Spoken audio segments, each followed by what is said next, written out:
여기서 빼다 여기다 주려고 그러면 받아오다가 못 받는 쪽은요, 그야말로 정말 뭐 대통령 퇴진 운동합니다. 내년 선거 때 보자. 아주 탄핵시킨다. 뭐 이런 얘기까지 막 나옵니다. 제가 하라면 하십시오. 그렇지만 여기에는 써야 된다. 그러나 우리 재정을 더 늘리면 물가 때문에 또 서민들이 죽는다. 모든 거는 제 책임입니다. 제가 잘 하겠습니다. 감사합니다. 정부라고 하는 것은 일단은 국민들이 못 살겠다고 절규를 하면은 그거를 바로 듣고 문제를 어떤 답을 내놓을 수가 있어야 됩니다. 근데 참 그게 제가 이 대통령직을 수행하다 보니까 참 쉽지가 않아요. 왜냐하면 이제 결국은 이제 돈이 든단 말이에요. 돈이 드는데 그 돈을 누가 부담할 거냐. 또 재정에서 이걸 쓰려고 하면 이게 이제 예산을 막 늘릴 수는 없잖아요. 예산이 막 정부 재정 지출이 팍팍 늘어가면요, 물가가 오릅니다.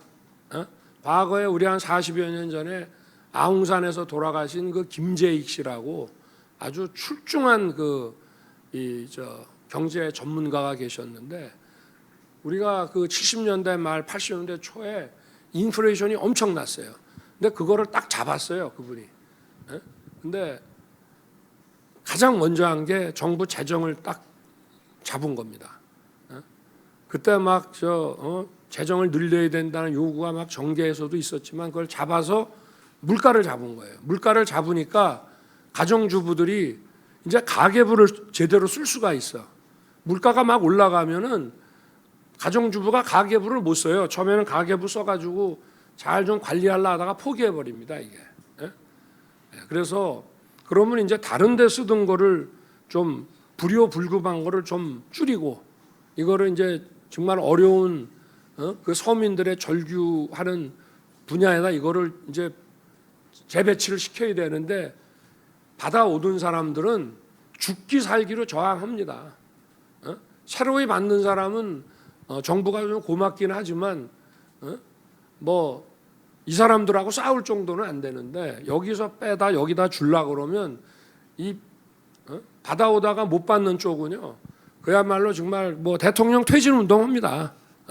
그러니까 그런 정치적 부담, 더구나 요새 같은 이런 정치 과잉 시대에 이런 걸 하기가 정말 어렵다는 점을 먼저 제가 말씀을 드리는 겁니다. 그러나 저는 지금 같은 이런 정치 과잉 시대에 유불리를 안 따지겠다 그랬습니다. 선거를 위한 정치가 아니라 정말 국민을 위한 정치, 그리고 어려운 분들을 위한 정치를 하겠다고 했고, 제가 어제 국회에서의 예산안 관련한 시정연설에서도 그 점을 분명하게 했습니다. 이거를 어려운 서민들을 두툼하게 지원해 주는 쪽으로 예산을 좀 재배치를 시키면 아우성입니다. 아우성이에요. 내년 선거 때 보자. 아주 탄핵시킨다. 뭐 이런 얘기까지 막 나옵니다. 그래서 제가 하라면 하십시오. 그렇지만 여기에는 써야 된다. 그러나 우리 재정을 더 늘리면 그러면 물가 때문에 또 서민들이 죽는다. 그래 이제 하여튼 이게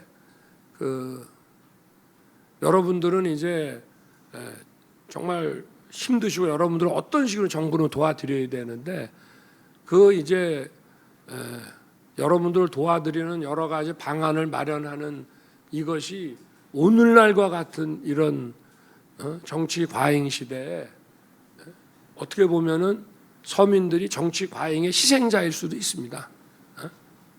그렇지만 어쨌든 그런 누구의 탓으로 돌리지 않고 이거는 대통령이 제 책임, 또 제가 맡고 있는 우리 정부의 책임이라는 확고한 인식을 가지고 여러분들 오늘 말씀을 잘 경청해서 여러분들도 본인 개인의 일뿐만이 아니라 또 그 주변의 상황들을 다 알고 어떻게 보면 대변해서 말씀하시는 거라고 생각을 하고, 저희들이 하여튼 잘 경청해서 국정에 제대로 반영하도록 그렇게 하겠습니다. 모든 거는 제 책임입니다. 제가 잘 하겠습니다. 감사합니다.